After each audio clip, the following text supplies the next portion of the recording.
మన్నిత infra వారి amaze county premium 2 BHK independent simplex ఇల్లు కేవలం 55 లక్షలు మాత్రమే. ఈ రోజే బుక్ చేసుకోండి.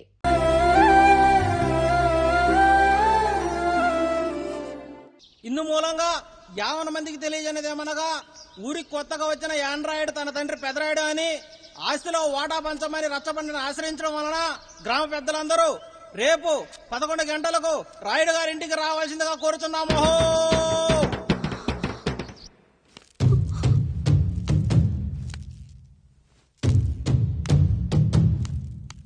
ఎందుకొచ్చారు? తన తాత పాపారాయుడు గారు ఆస్తి తనకు కూడా కావాలంటూ పంచాయతీలో ఫిర్యాదు చేశాడయ్యా.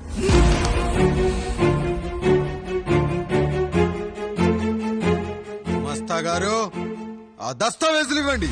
అయ్యా మరి మా సంగతి ఏంటి? అడగరేంటి? అవునన్నయ్యా, ఈరోజు మీ పన్మేష్ కొడుకొచ్చాడు, రేపు ఆ పాలదం కూతురు వస్తుంది.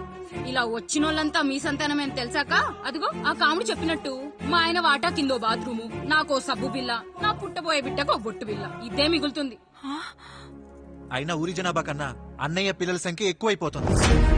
వాళ్ళందరూ ఇంటి మీదకి వచ్చే లోపు మా ఆస్తి మాకిచ్చేస్తే మా బతుకులు మేము బతికేస్తాంగా. అవునన్నయ్య, మా ఆస్తి మాకు కావాలంతే.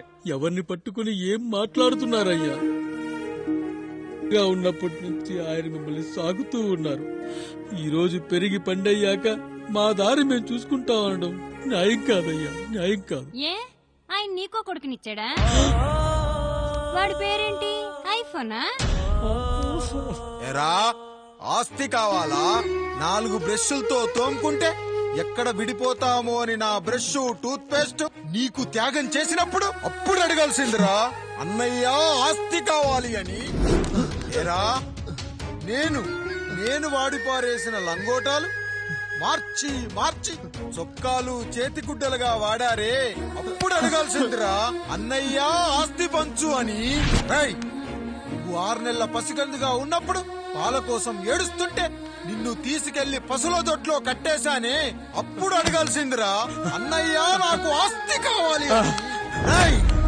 మా తండ్రి గారు పాపారాయుడు పోలికలు నాకు, నా పోలికలు ఆండ్రాయిడ్కి. అసలు మా కుటుంబంలో ఏ పోలికలు లేని మీకు ఎందుకు ఇవ్వాలరా ఆస్తి? ఆస్తి లేదు, గీస్తి లేదు. Get out, get out, get out, get out, get out అని నేను అనొచ్చు, కానీ అనగలనట్రా? అనలేను. ఎందుకంటే మీరంతా నా తమ్ముళ్ళు, నా చెల్లెళ్ళు. రక్తం తాగిన దోమ కూడా వెళ్లేటప్పుడు కృతజ్ఞతగా ఏ మలేరియానో టైఫాయిడో వదిలి వెళ్తుంది. కానీ రక్తం పంచుకొని పుట్టిన మీరు ఈ అన్నయ్య కోసం ఆస్తి కూడా వదల్లేకపోతున్నారు కదరా. గుమస్తా గారు, నా యావదాస్తి నా తమ్ముళ్లకు చెల్లెళ్లకు వాళ్ళ పేర్ల మీద రాయండి. నాకు చిల్లి గవ్వ కూడా అక్కర్లేదు. ఇక ఈ ఇంటికి నాకు ఎటువంటి సంబంధం లేదు. లక్ష్మి, సావిత్రి, మీ చీరలు విప్పేయండి. ఇక్కడికి వచ్చేటప్పుడు ఏ చీరలు కట్టుకున్నారో వెళ్లేటప్పుడు కూడా అదే చీరలు కట్టుకోండి. వెళ్ళిపోదాం. దస్తావేజులు తీసుకురండి.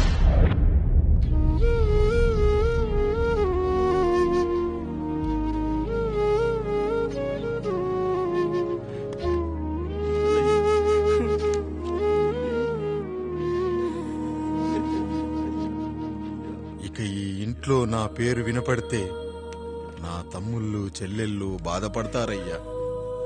ఈ ఇంట్లోనే కాదు, ఈ దస్తావేజులో కూడా నా పేరు ఉండకూడదు. నేను ఇక్కడ సంతకం పెట్టి వీళ్ళ మనసు నొప్పించలేను. అయ్యా, మొత్తం వదిలేసి మీరెలా బతుకుతారయ్యా? ఎండకు నీడలా, వర్షానికి గొడుగులా నన్ను ఇన్నాళ్ళు కాపాడింది. కష్టాల్లో సుఖాల్లో నాకు తోడుగా నిలిచింది. నా నిజమైన ఆస్తిని, కుటుంబ గౌరవాన్ని కాపాడింది. ఇదేరా నా ఆస్తి, అంతస్తు. ఇదే మా నాన్నగారిచ్చిన లంగోట. బంగారం లాంటి తమ్ముళ్ళే లేనప్పుడు నాకు మాత్రం ఈ బట్టలెందుకురా? వెతికిన దొరకదే రూపం, అరి పిలిచిన పలకదే ప్రాణం వెతికా నువ్వు నడిచిన దారుల్లో బ్రతికే నువ్వు విడిచిన శ్వాసల్లో హో నీడనడిగా గాలినడిగా ఎక్కడని నా ప్రాణం ఏరునడిగా ఊరునడిగా ఎందుకని మౌనం బాధనను విడువనని తడిమినది వెంటపడి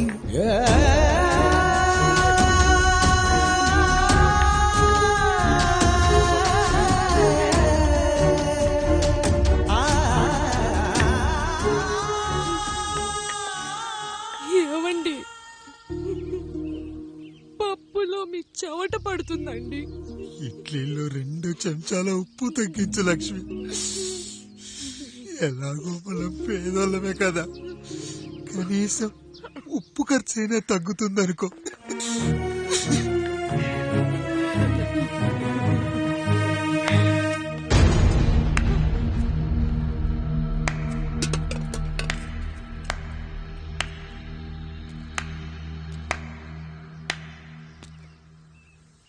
పప్పు రుబ్బుతున్నావా పెదరాయుడు? ఎవడికైనా చేసిన పాపం పండుతుంది అంటారు, నీకు మాత్రం అదిగో అలా పిండయింది. అరే రే రే రే రే, చేతి నిండా భార్యలు, ఇంటి నిండా బంధువులు, బీరువా నిండా డబ్బులు, ఊరి నిండా జనాలు. ఏరి ఎక్కడ ఇంటర్వెల్ ముందు ఇంటర్ చదివే కుర్రాడు ఏదో ఆవేశంగా డైలాగులు చెప్పాడు, సెకండ్ హాఫ్ కు మర్చిపోతాడు అనుకున్నావు కదూ? మర్చిపోవడానికి నువ్వు నాకిచ్చింది అప్పు కాదు, ద్రోహం. అమ్మ వచ్చిన ప్రతిసారి అడిగేవాన్ని, అమ్మా నాన్నెక్కడా అని. నీ గురించి తెలిసాక నీ ముందుకొచ్చా, నీ బ్రతుకుని ఇక్కడి దాకా తీసుకొచ్చా. పిక్చర్ అభి బాకీ హే మేరా పితాజీ. నిన్నిలాగే వదిలేస్తే ఈ ఆండ్రాయిడ్ తో వదలవు. సామ్సంగ్లు, హెచ్టీసీలు, లెనోవాలు అంటూ కనిపారేస్తూ మా అమ్మ లాంటి వాళ్ళ కోసం తిరుగుతూనే ఉంటావు.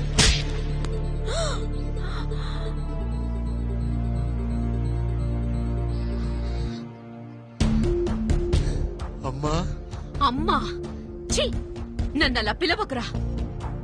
ఎవరిని పట్టుకొని ఎన్ని మాటలు అంటున్నావురా? రాయికి వరమిచ్చిన రాముడు దేవుడైతే, ద్రౌపదికి చీరిచ్చిన కృష్ణుడు దేవుడైతే, నాకు బిడ్డనిచ్చిన ఆయన కూడా దేవుడేరా. ఏంటి ఇలానే వదిలేస్తే బిడ్డల్ని కంటూ వెళ్తాడా? అసలు ఆయన కంటూ సొంతంగా ఒక్క బిడ్డ కూడా లేడు.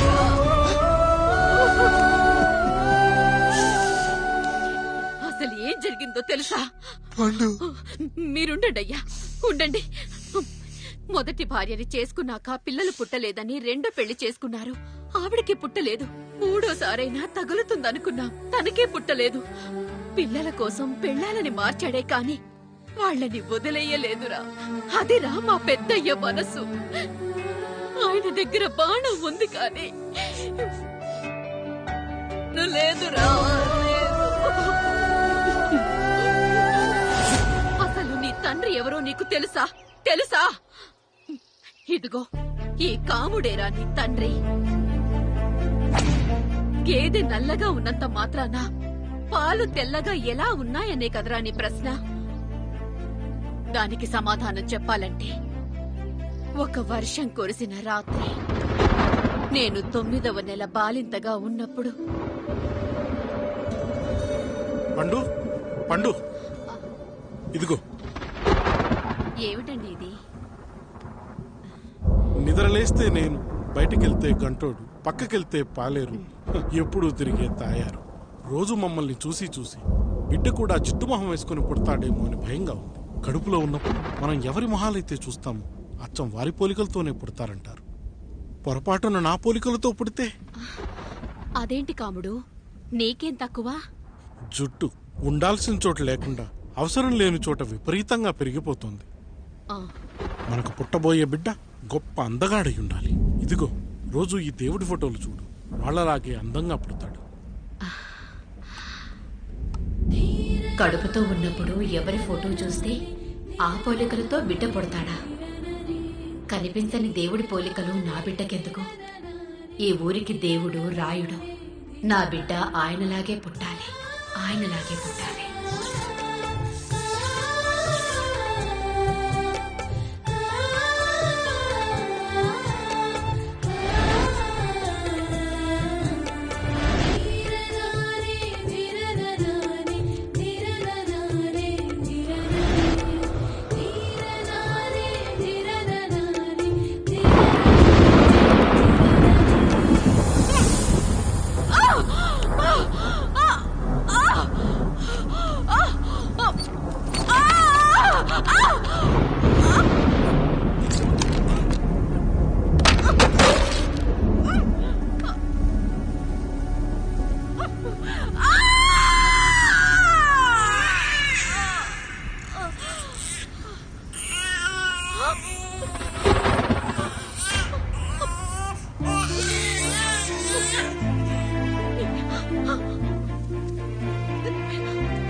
ఏంటి పండు ఇలా వచ్చావు? అయ్యా, తప్పు జరిగిపోయింది పెద్దయ్యా. ఏం జరిగింది? అసలే నువ్వు ఒట్టి మనిషి కూడా కాదు. ఒక్కసారి ఇటు చూడండి అయ్యా.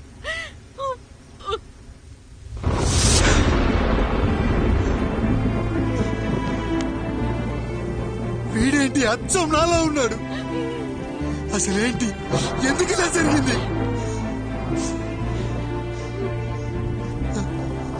నువ్వు ఎప్పుడైనా చీకట్లో పంపు సైడ్ దగ్గరికి వచ్చావా? మరి అమలాపురంలో శివాలయం దగ్గర రత్నాలు నీకేమైనా అమ్మవుతుందా? పిఠాపురంలో పద్మ, రామాపురంలో లక్ష్మి, కాకినాడలో సుజాత. అయ్యో దేవుడా, అసలు ఇదంతా ఎలా జరిగింది పండు? అయ్యా, ఇదంతా కాముడి వల్లే అయ్యా, కాముడి వల్లే. కాముడా? కాముడు కుటుంబానికి నాకు ఏం గుర్తు రావట్లేదే. ఎన్నని గుర్తు పెట్టుకోగలను నేను మాత్రం? అయ్యా, అది కాదయ్యా.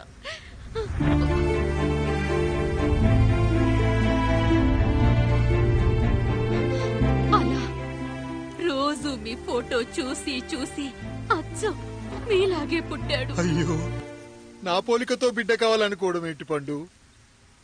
నువ్విలా చేయడం ఏంటి పండు? పోలికల కోసం ఫోటోలు ఎందుకు చూసావు పండు? అందుకే కదయ్యా ముందు ఆ డైలాగ్ చెప్పాను, తప్పు జరిగిందని. ఇప్పుడు ఏం చెయ్యాలయ్యా? స్వచ్ఛమైన మన ప్రేమను ఈ పాడులోకం అర్థం చేసుకోదు. కనీసం మీ ఇద్దరి జీవితం బాగున్నా ఆనందపడేవాని. వీణ్ణిక్కడ ఉంచొద్దు పండు, బయటికి పంపించు. బయటికి పంపించి బాగా చదివించు, గొప్పవాణ్ణి చెయ్యి. వీడికి అయ్యే ఖర్చంతా నేనే భరిస్తా. అవసరమైతే ఆ డబ్బు కాముడి జీతంలో వచ్చేద్దాం. అయ్యా, వెళ్లే ముందు వీడికొక పేరు పెట్టండి అయ్యా. వీడు ఇంకో రాయుడు, అంటే ఇంగ్లీష్ లో అండ్ రాయుడు, అండ్ రాయుడు.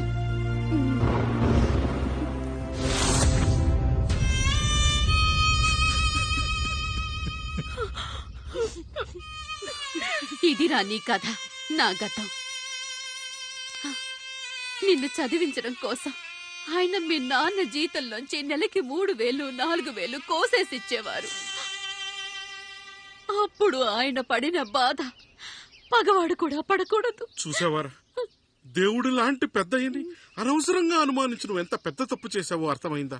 ఒకడు నిమ్మకాయ పెట్టి పసుపు వేసి ఉప్పు కలిపి పులిహోర చేయొచ్చు, కానీ ఆ పులిహోర ఎప్పటికీ దేవుడి ప్రసాదం. నువ్వు ఆ దేవుడి ప్రసాదం. ఇక ఆయనే మీ నాన్న. చూసావా అమ్మా, ఈ రోజు నుంచి నాకు 3 అమ్మలు, 2 నాన్నలు. నీకు మాత్రం ఒక్కడే భర్త, నాన్నకు మాత్రం ఒక్కటే భార్య. అయ్యా, బిడ్డను ఒక్కసారి ఎత్తుకొని తిప్పండి అయ్యా. బాబు, నాన్న,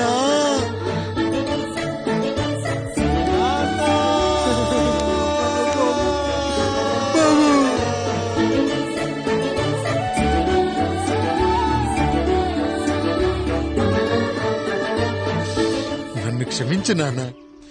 ఇప్పటికైనా నిజం అర్థం చేసుకున్నావు.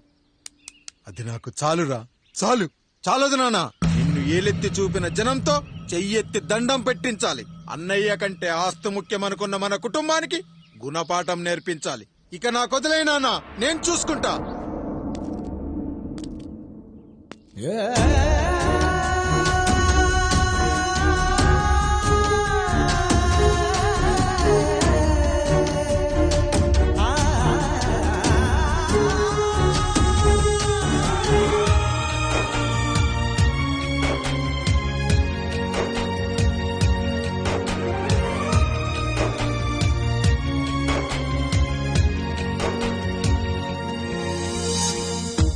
మనసుకే తగిలిన గాయం తుడిచేది ఇంకెవరు?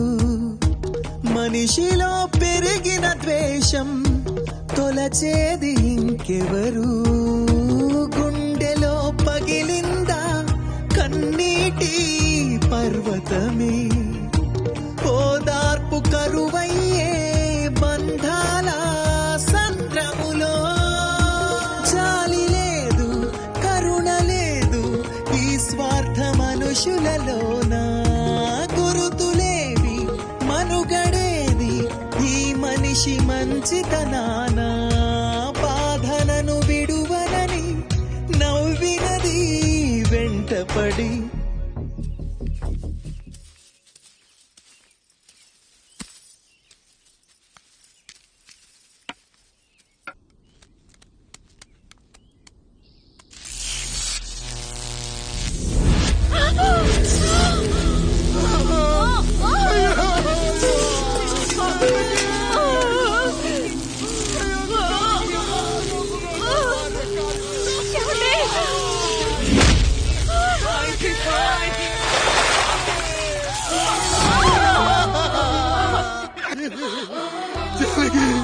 అయ్యో అయ్యో చచ్చిపోతున్నావా? ఎందుకు ఇలా జరుగుతుందండి? మనసులో మాట నాకు తెలియదా? నేను చచ్చిపోతున్నాను, మీరు ఇంకో పెళ్లి చేసుకోండి అని అంటావు కదా. అయ్యో మరి ఏంటి జానకి? హాస్పిటల్ కి తీసుకెళ్ళండి.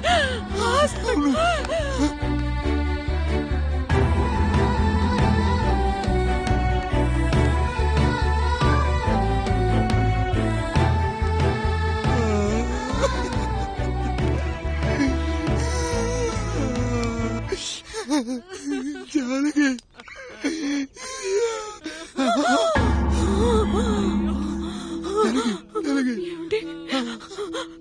నేను వెళ్ళిపోతున్నాను. నా కోసం చివరిగా ఒక పాట పాడండి.